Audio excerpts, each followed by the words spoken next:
राधे राधे दोस्तों। आज हम करेंगे ग्रिड से ड्राइंग। और ग्रिड से ड्राइंग के लिए मैं आपको इसके बारे में पहले से ही कुछ जानकारी देना चाहती हूँ, जिसकी वजह से मैंने ग्रिड ड्राइंग बनाई है।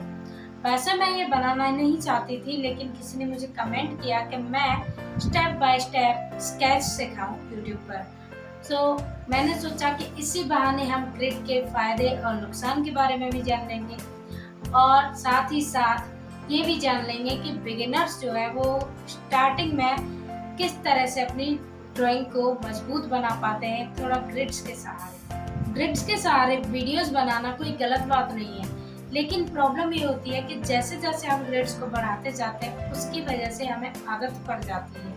मुझे भी आदत पड़ गई थी, लेकिन मेरे टीचर ने कहा कि तुम सिर्फ ग्रिड्स पर डिपेंड नहीं रह सकती, तुम्हें फ्री हैंड भी सीखना होगा। तो मेरे टीचर्स ने कहा कि तुम्हें अपनी ड्राइंग को थोड़ा फास्ट भी करना होगा, तो इसके लिए सिर्फ ग्रिड जरूरी नहीं है, फास्ट फ्री हैंड ड्राइंग भी जरूरी है। इसी के चलते आज हम ग्रिड के फायदे और नुकसान के बारे में जानना चाहेंगे। और सबसे पहले मैं बता दूं आपको, एक नॉर्मल सा A4 साइज का पेपर जिसमें एक स्केच बुक है, और साथ ही साथ हम यूज करेंगे एक स्केल, ताकि हम ग्रिड को बना पाए।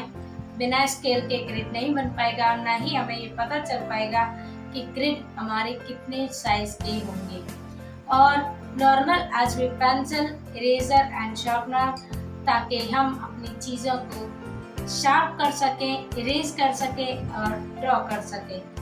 So let's do it. तो सबसे पहले हम अपने पेपर को स्केल के हिसाब से माप करेंगे और उसके अराउंड एक लाइन खींचेंगे। चारों ही तरफ हमको लाइन खींचनी होती है, लेकिन उससे पहले हमें दो साइड्स में ड्रॉ करना होता है, थोड़े थोड़े डॉट्स देने होते हैं, ताकि हमारा माप अच्छे से आ सके और हमारे ग्रिड अच्छे से बन सके। यहाँ पर हम स्टेप बाय स्टेप अपना ड्राइंग सीख रहे हैं, जिसके लिए हम पहले दो साइड्स में 2-2 सेंटीमीटर्स की दूरी पर स्केल से माप बनाते हैं और साथ ही साथ उनमें डॉट्स देते हैं। और कुछ इस तरह से हम अपने वर्क को लगातार करते चलते हैं। और यहाँ हम थोड़ी दूरी के हिसाब से, यहाँ पर हम सीधी लाइन नहीं खींचते हैं, सिर्फ डॉट्स देते हैं, ताकि हमारा पॉइंट एकदम क्लियर हो पाए।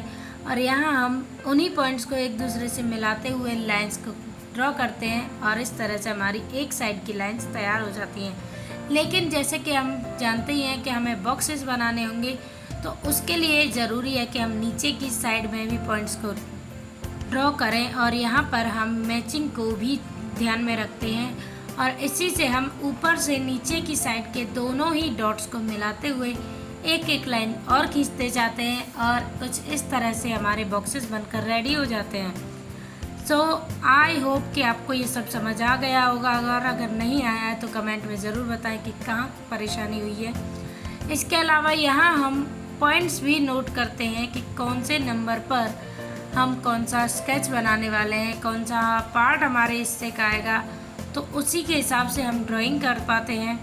इसीलिए ड्राइंग मेथड बहुत ही सिंपल रहता है बिगिनर्स के लिए, और साथ ही साथ बहुत ही हानिकारक भी, क्योंकि जैसे जैसे बच्चे ड्राइंग करते जाते हैं ग्रिड मेथड से, वैसे वैसे उन्हें ग्रिड की आदत पड़ जाती है।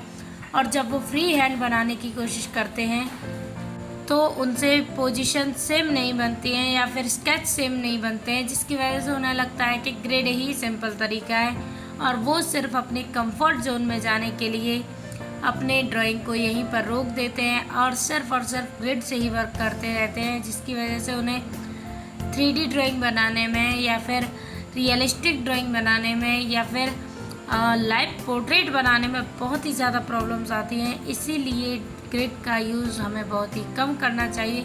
कमीशन वर्क के लिए हम यूज़ करते हैं, मानते हैं, लेकिन हमें नॉर्मल डेज़ में, यानी नॉर्मल टाइप्स में, हमें इस ग्रिड का यूज़ नहीं करना चाहिए, जिससे हमारी ड्राइंग भी बेहतर रह सके और साथ ही साथ हम अपने वर्क को भी ठीक से कर सकें।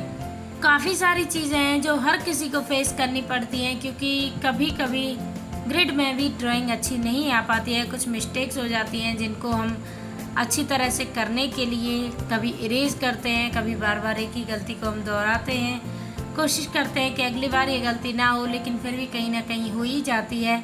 सो आप जैसे देख सकते हैं यहाँ स्केच लगभग कंप्लीट हो चला है और इसी तरह से हम अपनी ग्रिड लाइन को बहुत ही सिंपल वे में ड्रॉ कर लाए हैं। अगर आपको ये तरीका अच्छा लगता है तो कमेंट में ज़रूर बताएं और नहीं लगता है तो भी ज़रूर बताएं और ग्रिड का इस्तेमाल कम करें। ये हमारी आउटलाइन हो चुकी है कंप्लीट, तो चैनल को सब्सक्राइब करना ना भूलें। Thank you.